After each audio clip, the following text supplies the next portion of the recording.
नमस्ते. कसे आहात सगळे? आज आपला होपोनोपोनो चॅलेंजमध्ये चौथा दिवस आहे आणि आजचा टॉपिक आपला आहे निकाल.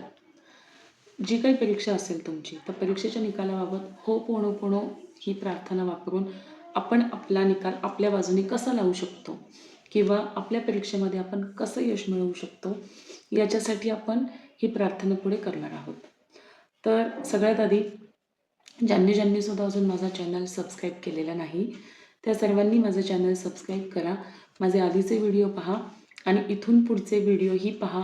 इथून पुढच्या व्हिडिओमध्ये जॉईन व्हा आमच्यासोबत 30 दिवसाच्या होपोनोपोनो चॅनलमध्ये. तर आत्ता सुरू करूयात आजचा चौथा दिवस निकाल. तर रिझल्ट हा कुठलाही असू शकतो.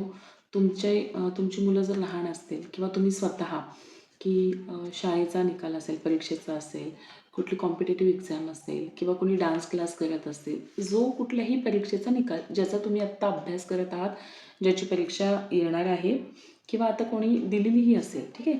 तर याच्यासाठी तुम्ही काय करायचं आहे, समजा ज्यांनी आत्ता सुरुवात केलेली आहे की माझा आता पुढच्या महिन्यात निकाल आहे, माझे पेपर आहेत, तर त्याच्यासाठी कशा पद्धतीने ही प्रार्थना काम करेल.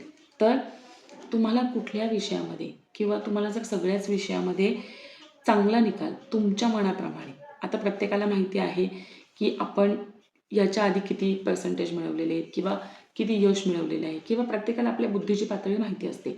तर त्याच्यानुसार तुम्ही पर्सेंटेज ठरवायचे आहेत किंवा बरे मला मागच्या वर्षी 40% होते, 50% होते, आता मला 80% हवेत, 70% हवेत, 95% हवेत. तर त्या पद्धतीनं तुम्ही त्या त्या विषयामध्ये किंवा पूर्ण परीक्षेमध्ये तुमचे पर्सेंटेज ठरवायचे आहेत मनामध्ये.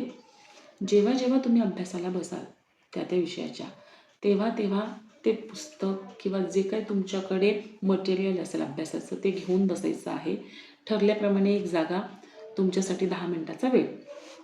ते पुस्तक हातात घ्यायचं आहे किंवा ती प्रश्नपत्रिका जी तुमच्याकडे सरावासाठी आलेली असेल ती घ्यायची आहे, ठीक आहे. किंवा जे कोणी परीक्षेव्यतिरिक्त कोणी डान्स क्लास करत असेल, कोणी कुकिंग क्लास करत असेल, त्याची एक्झाम असेल, तर त्या गोष्टींसाठी तुम्ही होपोनोपोनो चांगल्या निकालासाठी करू शकता.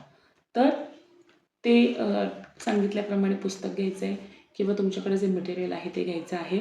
शांत ठिकाणी बसायचं आहे. 3 वेळा श्वास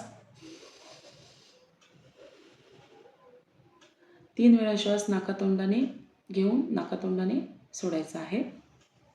त्याच्यानंतर ते जे पुस्तक आहे किंवा ते जे मटेरियल आहे ते हातात धरायचं आहे.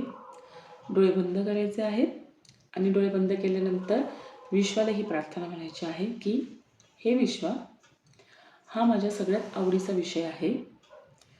मला याचं पाठांतर अगदी सहज सोपं लक्षात राहतं. मला हे एकदा वाचूनही सगळ्या गोष्टी लक्षात राहतात. मला हा विषय इतका सोपा वाटत आहे की परीक्षेमध्ये मला जे काही तुमचे पर्सेंटेज आहे या विषयी 80% मिळणार आहे. मला पूर्ण विश्वास आहे. थँक्यू माझा रिझल्ट 80% दिल्याबद्दल. थँक्यू माझा रिझल्ट 80% दिल्याबद्दल. असं 3दा बोलायचं आहे. 3दा बोलून झाल्यानंतर डोळे बंद करायचे आहे आणि म्हणायचं आहे, I am sorry, please forgive me, thank you, I love you. हे तुम्हाला 21 वेळा करायचं आहे. आता हे केल्यानंतर तुम्हाला जेव्हा तुम्ही होपोनोपोनो प्रार्थना सुरू करणार त्याच्या आधी जेव्हा तुम्ही विश्वाला सांगता की हा विषय माझा खूप आवडीचा आहे, हा विषय मला खूप सोपा जातो, याचं पाठांतर माझ्या अगदी सहज लक्षात राहतं, मला या विषयामध्ये एवढे एवढे टक्के मिळालेले आहेत, तर ते ऑलरेडी मिळालेले आहेत असं तुम्ही मनात आणा. त्या भावना क्रिएट करा आणि तो आनंद सेलिब्रेट करा आणि मग होपोनोपोनो प्रार्थना आनंदाने म्हणा. तुम्ही बघा तुमच्या निकालामध्ये एवढा फरक जाणवेल. मी तुम्हाला सांगते, माझे काही असे क्लायंट आहेत की त्यांनी जे काही टक्केवारी ठरवलेली आहे ते त्यांना मिळालेले आहेत. तुम्ही करून बघा.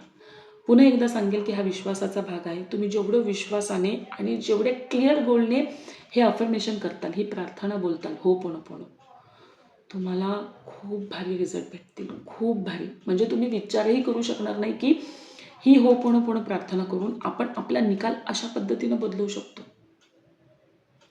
तुम्ही जेव्हा स्वतःहून विश्वाला म्हणाल, तुम्ही ते जे काही तुमचं मटेरियल आहे ते हातात घ्याल, ते फील कराल आणि जेव्हा तुम्हाला स्वतःहून आतून वाटेल की हो, मला हा अभ्यास खूप सोपा आहे, मला एका वाचनात हे लक्षात राहतं.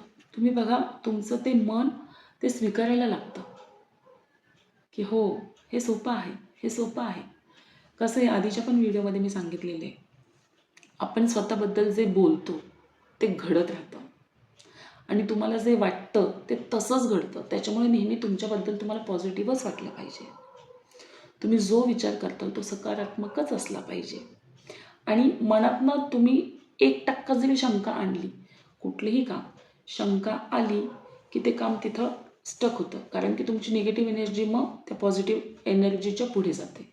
तुमच्या निगेटिव्ह एनर्जीला कधीच पॉझिटिव्ह एनर्जीच्या पुढे जाऊ देऊ नका. हे तुमच्या हातात आहे. कसं आहे, हे एका दिवसात होणार नाही, पण एक दिवशी नक्की होईल.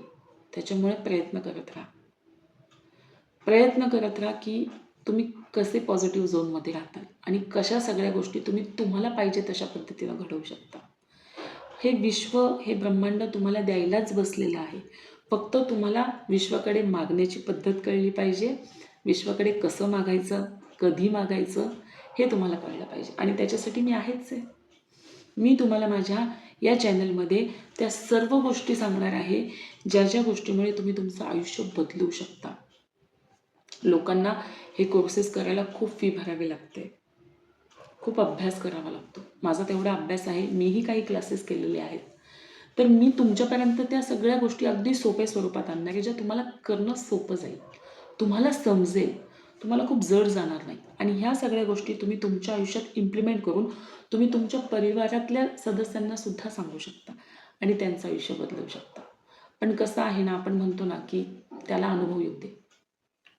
तसं आहे, आधी स्वतः अनुभव घ्या आणि मग याच्याबद्दल तुम्ही तुमच्या घरच्यांना, तुमच्या प्रियजनांना सांगा. भेटूयात अशाच नवनवीन व्हिडिओ सोबत. तोपर्यंत काळजी घ्या.